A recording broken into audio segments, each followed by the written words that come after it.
At some moment in the day, often very early and very quietly, a familiar thought appears. It does not arrive with force or urgency. It comes softly, almost kindly, as if it wishes us no harm. I should probably clean the room. Then, without any pause, another thought follows, equally gentle, and I should finally sit down to study. These thoughts sound reasonable. They sound mature.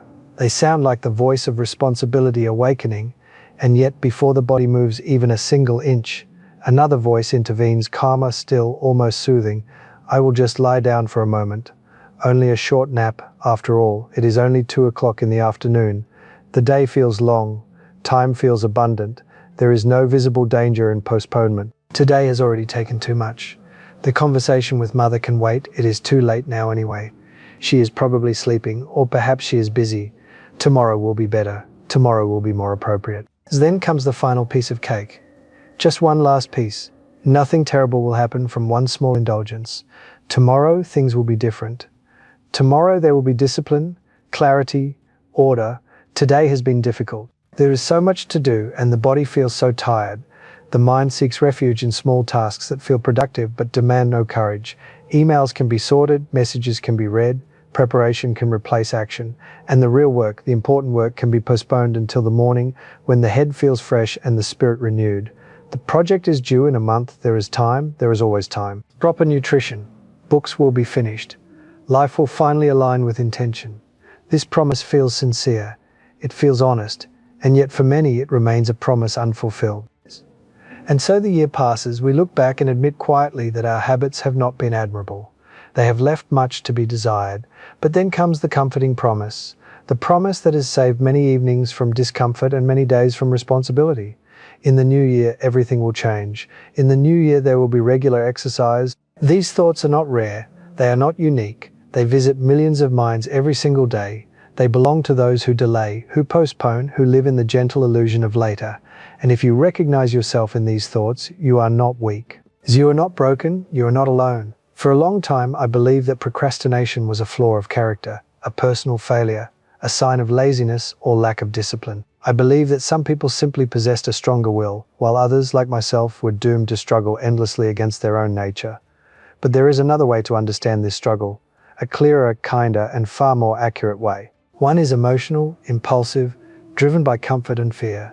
The other is rational, planning, capable of long-term vision.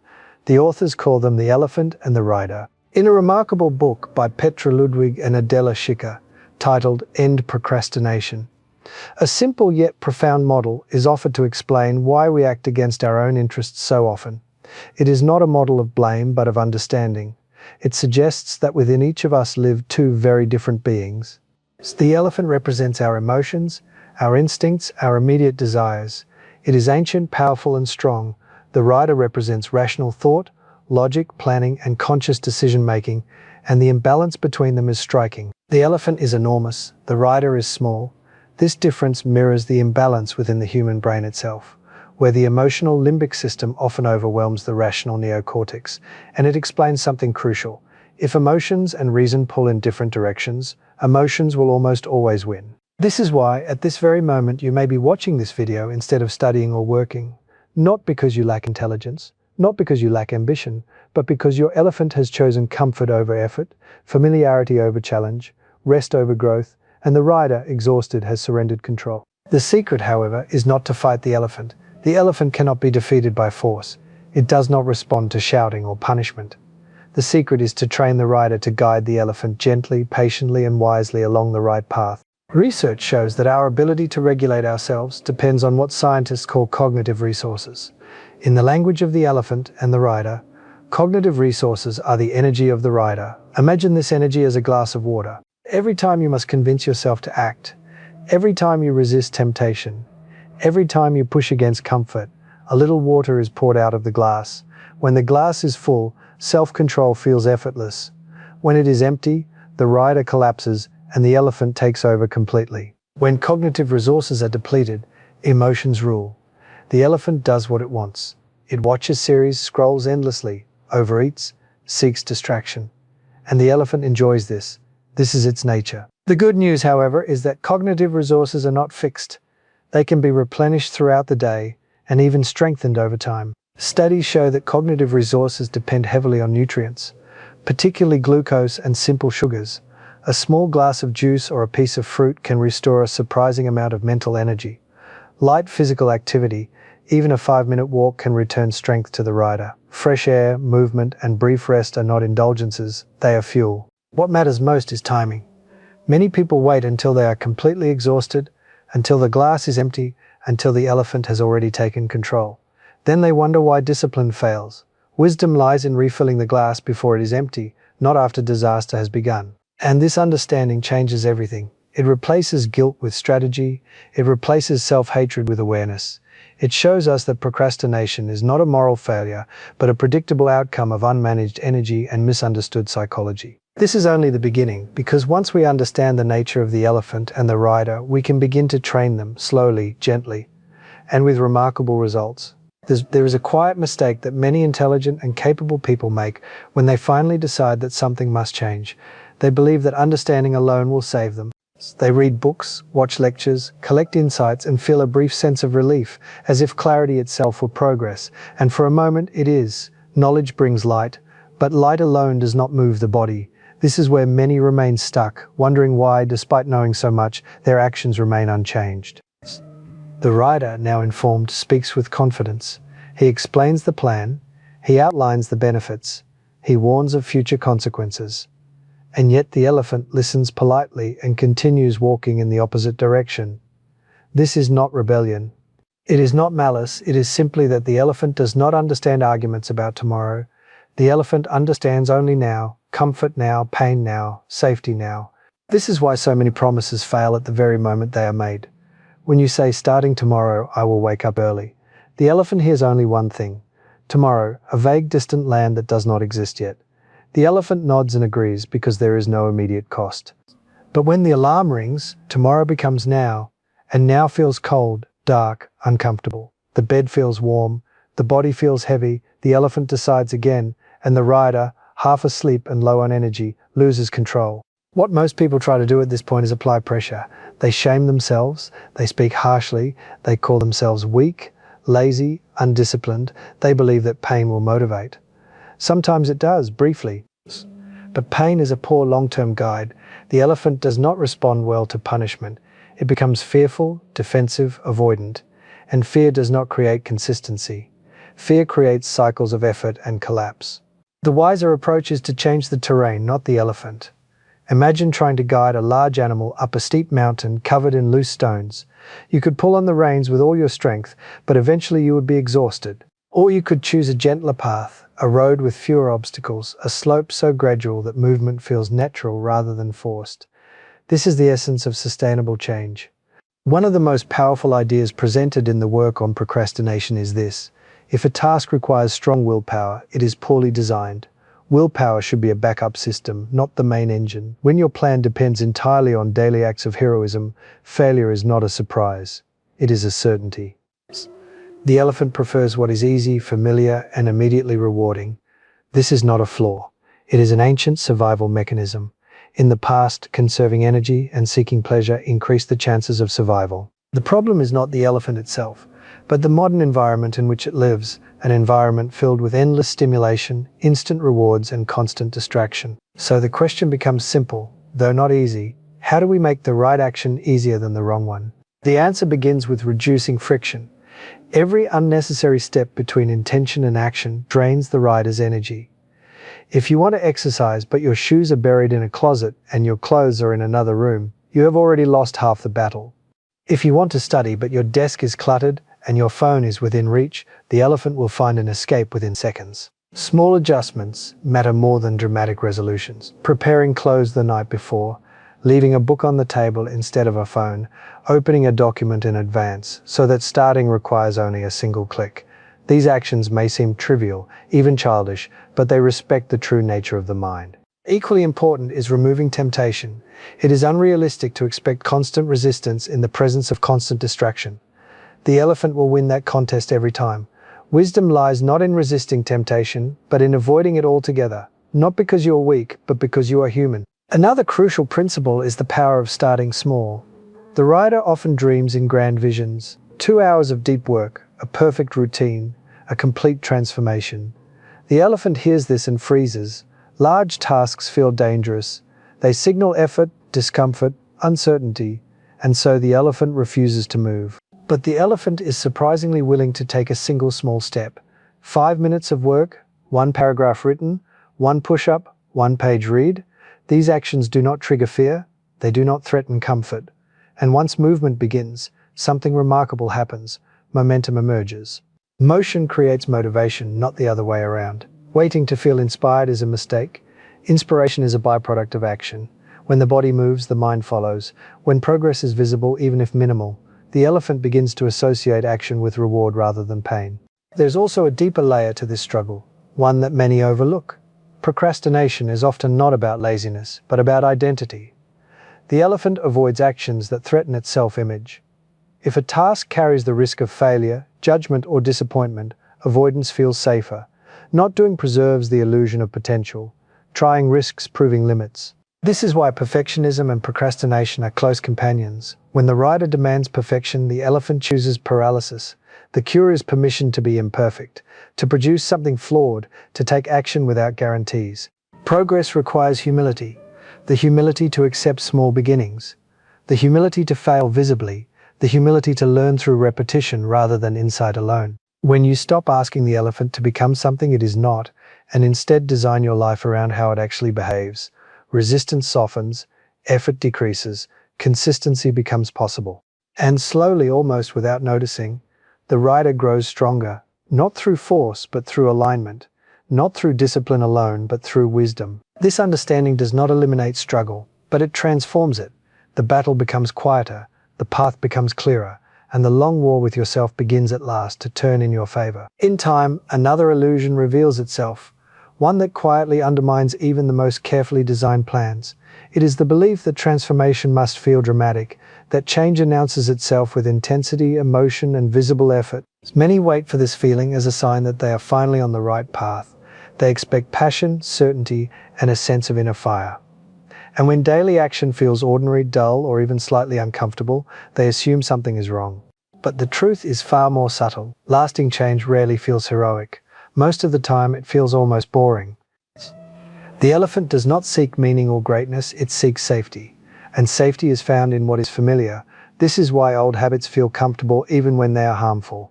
They are known, predictable, they require no attention. New habits, even good ones, demand presence. They ask the elephant to step into unknown territory, and unknown territory is interpreted as risk. This is why the early phase of change feels strangely empty. You stop doing what once gave you immediate pleasure, but the long-term rewards have not yet arrived. The brain has not learned to associate the new behavior with satisfaction. This is the valley where most people turn back. They say, "This doesn't feel right. This doesn't feel like me. I thought change would feel different," and they retreat to the familiar. What they do not realize is that this emptiness is not a sign of failure. It is a sign of transition. Old neural pathways are weakening, new ones are not yet strong. The elephant feels disoriented, and the rider misinterprets this discomfort as danger. Here lies a crucial insight. Consistency is not built by emotion, but by identity. Every action you repeat sends a quiet message to the mind. A message not spoken in words, but in experience. This is who I am. When you read regularly, even briefly, you begin to see yourself as someone who reads. When you move your body daily, even gently, you begin to see yourself as someone who takes care of their health. Identity is not chosen, it is accumulated. Most people try to change their lives by forcefully adopting new identities. They say, "I'm a disciplined person now." But the elephant does not believe declarations, it believes evidence, and evidence comes only through repeated action. This is why small habits are so powerful, not because of their immediate effect, but because of the identity they build quietly over time. One small action, repeated daily, may change nothing externally for weeks or months, but internally it shifts something fundamental. The elephant begins to accept a new story about who you are. And once identity shifts, behavior follows naturally. What once required effort becomes normal. What once felt foreign becomes familiar. Discipline transforms into routine and routine into comfort. There's another misunderstanding that traps many on this path. They believe that consistency means perfection, that missing a day is failure, that breaking a streak destroys progress. This belief is not only false, it is dangerous. Perfectionism places the rider under constant pressure. The elephant senses this pressure and begins to associate the habit with stress. One missed day then triggers guilt. Guilt drains cognitive resources, the rider weakens, the elephant takes control, and the habit collapses entirely. The wiser perspective is this: consistency is not about never falling, it is about returning quickly. A missed day is not a catastrophe, it is data. It reveals where friction still exists, where energy was insufficient, where expectations were unrealistic. When treated calmly without judgment, it becomes information rather than punishment. The most successful individuals are not those who never break routines. They are those who refuse to turn a stumble into an excuse for abandonment. They understand that progress is not linear. It moves forward in waves, not straight lines. There's a profound calm that comes with this understanding. The urgency dissolves, the fear of failure softens. Action becomes lighter, less dramatic, more sustainable. At this stage, the rider begins to trust the process rather than the mood. The elephant learns that action does not always lead to pain and sometimes leads to quiet satisfaction. Slowly, resistance decreases. Another key element emerges here: the environment as a silent teacher. We often underestimate how deeply surroundings shape behavior. The elephant responds constantly to cues: light, sound, arrangement, objects within reach. A clean space invites clarity. A chaotic space invites distraction. A phone on the desk is not neutral, it is an invitation. Changing identity requires changing signals. If your environment constantly reminds you of your old habits, the elephant will follow them automatically. But when the environment reflects the person you're becoming, action becomes almost effortless. This is why rearranging a room can feel surprisingly powerful, why removing an app can change behavior overnight, why placing a notebook in visible reach increases the chance of writing. These are not tricks, they are alignment. The elephant does not need motivation, it needs direction. And direction comes from repetition, identity, and surroundings working together. There's patience required here, a patience that modern culture rarely teaches. We are surrounded by stories of sudden breakthroughs, dramatic transformations, overnight success. These stories are compelling but misleading. They hide the long periods of quiet repetition that made those moments possible. Real change unfolds slowly, almost invisibly. Day after day, you perform small actions that seem insignificant. You wonder if they matter. You doubt. You continue anyway. Then one day, without announcement, something shifts. You realize you no longer argue with yourself about starting. You simply begin. The elephant walks forward without protest. The rider no longer needs to pull the reins tightly. This is the moment when consistency stops feeling like discipline and starts feeling like who you are. And this moment is not achieved through intensity, but through patience, through respect for your own nature, through understanding rather than force. As the rhythm of consistency settles, another layer of the journey reveals itself, one that many overlook because it does not announce its arrival. It is the quiet confrontation with time, not time as measured by clocks or calendars, but time as it is felt within the body and the mind. The elephant experiences time very differently from the rider. For the elephant, only the present is real. The past is a fading echo, the future a vague shadow.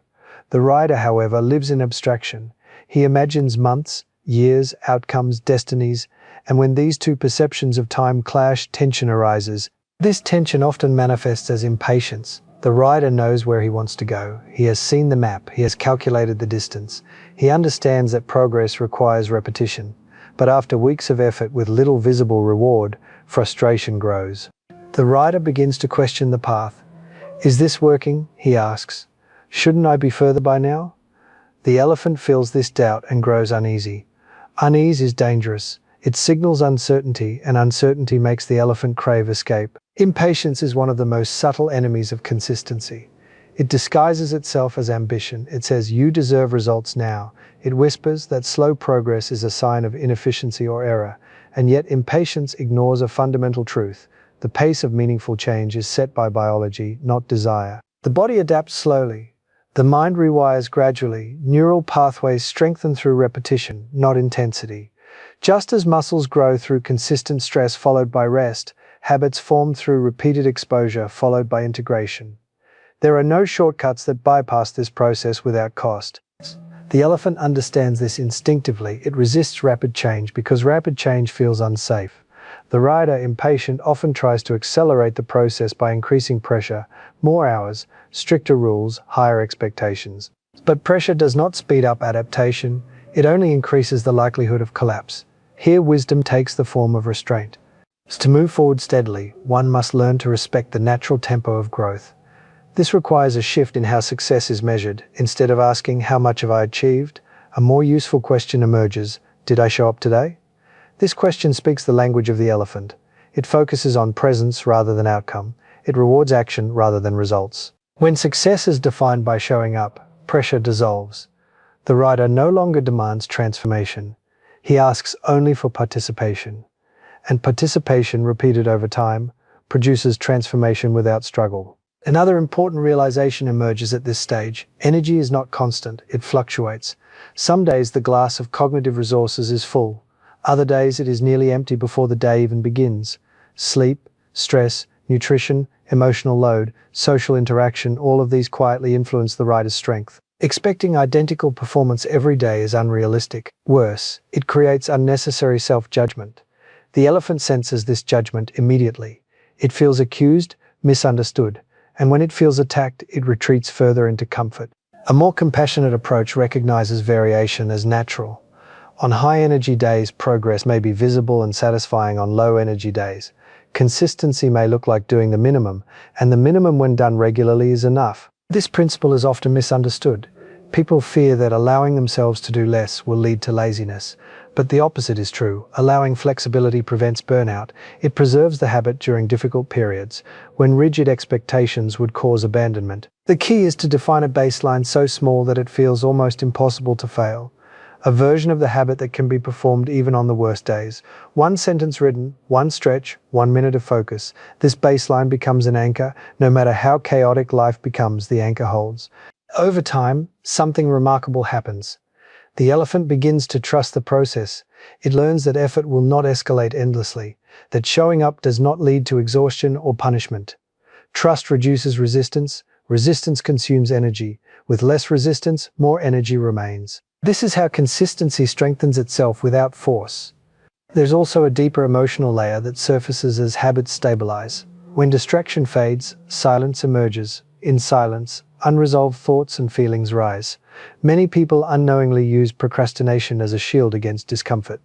Constant activity, entertainment, and delay prevent confrontation with uncertainty, fear, or dissatisfaction. When you begin to act consistently, when you remove the easy escapes, the elephant may feel exposed. It may feel restless, anxious, or unsettled. This discomfort is not a sign that something is wrong. It is a sign that something long avoided is finally being seen. The rider's role here is not to analyze endlessly, but to remain present, to allow discomfort without reacting impulsively, to recognize that not every unpleasant feeling requires immediate relief. This skill, once developed, becomes one of the greatest sources of inner stability. With time, the elephant learns that discomfort is survivable, that it rises and falls like a wave, that it does not always demand action. This learning is subtle but transformative. It reduces the need for avoidance behaviors. It increases tolerance for effort and uncertainty. Gradually, the relationship between the rider and the elephant changes. It becomes less adversarial and more cooperative. The rider stops forcing, the elephant stops resisting. Movement becomes smoother, quieter, more natural. And with this harmony comes a new experience of time. Days feel less rushed, progress feels less urgent. There is a growing confidence that direction matters more than speed. This confidence does not come from optimism, but from evidence. From weeks and months of showing up, from seeing that life continues, even improves without dramatic gestures, from realizing that the most powerful changes often occur without applause. At this point, consistency is no longer something you chase. It is something you inhabit. It becomes part of the rhythm of your days, like breathing or walking. Unremarkable yet essential, and it is here in this quiet rhythm that long-term change truly takes root. As consistency deepens, a subtle shift occurs that is easy to miss, unless one is paying close attention. The struggle no longer centers on starting. The routines are established, the days have a shape, the elephant moves forward without constant negotiation. And yet a new challenge emerges, quieter than the last, but no less powerful. It is the challenge of meaning. At first, consistency is driven by relief. Relief from chaos, from guilt, from the exhausting cycle of intention and delay. Then it is driven by structure. Days feel more stable, energy is better managed. Life feels less reactive. But eventually a question arises in the silence between actions. Why am I doing this? Not in a dramatic or rebellious way, but in a calm, almost philosophical tone. The rider hears this question clearly. He understands that habits without meaning can become empty rituals. The elephant too feels the absence of emotional reward. And if meaning is not present, boredom takes its place. Boredom is dangerous. It erodes commitment slowly without resistance until action becomes mechanical and fragile. This is why many people relapse not during moments of stress, but during periods of calm. When life stabilizes, when urgency fades, motivation quietly dissolves. The habit remains, but the inner connection weakens. Without awareness, this stage leads to abandonment, not out of pain, but out of indifference. To pass through this stage, one must understand that meaning is not something discovered once and then kept forever. Meaning is renewed through attention. The elephant does not respond to abstract purpose. It responds to felt significance, to emotion, to personal relevance. The rider may know intellectually why a habit matters, but the elephant needs reminders that speak to the body and the heart. This is where reflection becomes essential. Not analysis, but reflection. Taking moments to notice how life has changed, how energy feels different, how decisions are less chaotic, how self-trust has quietly increased. These observations are not vanity, they are nourishment. Without reflection, progress becomes invisible again, just as it was at the beginning. And when progress feels invisible, the elephant loses interest. The rider may continue for a while out of principle, but principle alone cannot sustain long-term effort. Another important element emerges here: values. Habits are easiest to maintain when they are connected to values rather than outcomes. Outcomes are distant and uncertain. Values are present and stable. For example, exercising to reach a specific number on a scale is fragile motivation. Exercising as an expression of respect for the body is far more durable. Writing to achieve recognition is uncertain. Writing to clarify thought and express truth is enduring. As values speak a language the elephant can learn to understand. They provide a sense of alignment rather than pressure. When actions align with values, effort feels justified even when results are slow. This alignment also protects against comparison. One of the great drains on consistency is the constant awareness of others. Their speed, their success, their visible achievements. Comparison creates urgency and doubt. It shifts focus from the path to the distance between paths, and the elephant, sensing threat, either panics or withdraws. As values anchor attention inward, they remind you that your path does not need to resemble another's to be valid. That consistency is personal, not competitive. That progress measured against yourself is the only measure that leads to peace. There's also a deeper truth revealed at this stage. Consistency does not eliminate uncertainty. It simply changes your relationship to it. Many begin this journey believing that once habits are established, fear will disappear, that clarity will be constant, that confidence will be unshakable. But life does not work this way. Uncertainty is not a problem to be solved. It is a condition to be lived with. The difference now is that uncertainty no longer paralyzes action. It coexists with it. You learn to move forward without full assurance, to act without waiting for perfect clarity. This is not recklessness, it is maturity. The elephant learns that uncertainty does not always lead to danger. The rider learns that control is not the same as safety. Together they develop resilience, the ability to continue despite ambiguity. This resilience is quiet. It does not announce itself, but it changes how challenges are faced. Problems are no longer interpreted as signs of failure, but as part of the landscape.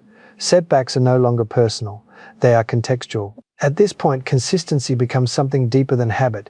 It becomes a form of self-relationship, a way of treating oneself with reliability. You begin to trust your future self because your past self has proven dependable. This trust is rare, and it is powerful. With self-trust comes a reduction in inner noise, fewer arguments, less self-criticism. Decisions become simpler because they are guided by established patterns rather than constant debate. The elephant rests more often, the rider conserves energy, and yet even here, humility is required. Consistency is never finished. It is not a destination reached once and then secured forever. Life changes, circumstances shift, energy fluctuates, what worked before may need adjustment. Rigidity is the enemy of longevity. The skill now is adaptation without abandonment, adjusting routines without discarding identity, modifying habits without losing direction. This flexibility keeps the relationship between rider and elephant alive and responsive. There's a quiet confidence that grows from this stage, not arrogance, not certainty of outcomes, but confidence in process. Confidence that when disruption comes, you will return, that when motivation fades, structure remains, that when structure fails, awareness will rebuild it. This confidence does not depend on mood, it is grounded in experience, in repetition, in proof accumulated over time, and it is here that consistency reveals its final gift before the journey completes: freedom. Not freedom from effort, but freedom from inner chaos, freedom from endless self-negotiation, freedom from the exhausting cycle of hope and disappointment. Life becomes simpler, not easier, but clearer. And with clarity comes the space to ask a final, essential question. Not can I stay consistent, but what is consistency now in service of? That question leads us to the final part. And so we arrive at the final question, the one that only becomes visible after discipline has softened into trust and habit has matured into identity. What is consistency now in service of? Not productivity, not approval, not even success, as the world usually defines it. Consistency at its deepest level serves alignment. Alignment between who you are and how you live, between what you value and what you repeatedly do, between the quiet knowledge inside you and the visible shape of your days. This is where the journey circles back to its beginning, but from a higher vantage point. At first, consistency was about control, about fighting chaos, about forcing movement where there was stagnation. Now it becomes something gentler, something wiser, a way of listening to yourself and responding with care. The elephant and the rider are no longer enemies. They are not locked in struggle. They have learned each other's language. The rider no longer shouts commands. The elephant no longer resists every step. Movement happens through cooperation. At this stage, consistency is no longer rigid. It breathes. It adapts to seasons of life. There are times of intensity and times of rest, times of expansion and times of contraction, and none of these are interpreted as failure. They are understood as rhythm. Modern culture often glorifies relentless effort, endless optimization. The idea that stopping is weakness and slowing down is regression. But wisdom tells a different story. Growth that ignores rhythm eventually collapses. Sustainability requires respect for limits. True consistency honors limits without surrendering direction. It knows when to push and when to pause, when to hold firm and when to soften. This discernment cannot be learned from books alone. It emerges only through lived experience. This is also where compassion becomes essential. Not as indulgence, but as clarity. Harshness creates short bursts of change followed by long periods of collapse. Compassion creates steady progress over time. The elephant responds far better to understanding than to punishment. When mistakes happen, and they will, the question is no longer why am I like this, but what changed? This shift in perspective keeps curiosity alive and shame at bay. Shame drains energy. Curiosity restores it. Consistency rooted in shame is brittle. Consistency rooted in compassion is resilient. Another truth becomes clear here. The goal was never to eliminate procrastination completely. That expectation is unrealistic. Procrastination is not a flaw to be erased. It is a signal, a message. Sometimes it points to fatigue, sometimes to fear, sometimes to misalignment. The mistake many make is treating procrastination as an enemy. But enemies must be fought endlessly. Signals must be interpreted. When procrastination appears, it is an invitation to listen, not to attack. Perhaps the task no longer matches your values. Perhaps the scale has grown too large again. Perhaps rest is overdue. Or perhaps meaning has faded and needs to be renewed. Each possibility calls for a different response. Consistency provides the stability needed to respond wisely rather than react impulsively. At this level, productivity becomes secondary. Presence takes priority. You are no longer racing through tasks to escape discomfort. You are choosing actions consciously, aware of their cost and their value. This awareness changes how success feels. Success is no longer a spike of pleasure followed by emptiness. It becomes a quiet sense of rightness. A feeling that your energy is being spent on something that matters, even if the results are modest, even if no one is watching. There's great peace in this kind of success. It does not demand applause. It does not require comparison. It is enough to know that your actions are honest. And here finally, consistency reveals its deepest purpose. Not achievement, not discipline, but integrity. Integrity is not perfection, it is coherence. It is the alignment between intention and action over time. Small promises kept, small efforts repeated, small deviations corrected without drama. Integrity builds self-respect, and self-respect is far more powerful than motivation. Motivation fluctuates, self-respect endures. When you respect yourself, you do not need constant pressure to act. You act because not acting would feel like a betrayal, not of external standards, but of your own understanding. This is why consistency ultimately feels lighter, not heavier. It removes friction from decision-making. It simplifies life. You are no longer negotiating with yourself every morning. You already know who you are and what you do. And from this place, paradoxically, ambition becomes healthier. Goals are chosen more carefully, fewer but more meaningful. You are less tempted by distractions that promise quick validation. You can say no without guilt. You can move slowly without fear. The elephant walks steadily. The rider watches the horizon. Neither is in a hurry. They know that the path is long, and that arriving is less important than how they travel. In the end, consistency is not about doing more. It is about becoming more congruent, more whole, more honest in how you live. And if there is one final thought to carry forward, it is this. You do not need to become someone else to change your life. You only need to stop abandoning yourself in small ways. Consistency is the art of staying with the task when it is uncomfortable, staying with your values when shortcuts appear, staying with yourself when doubt arises, not heroically, not perfectly, but repeatedly, day by day. That is enough.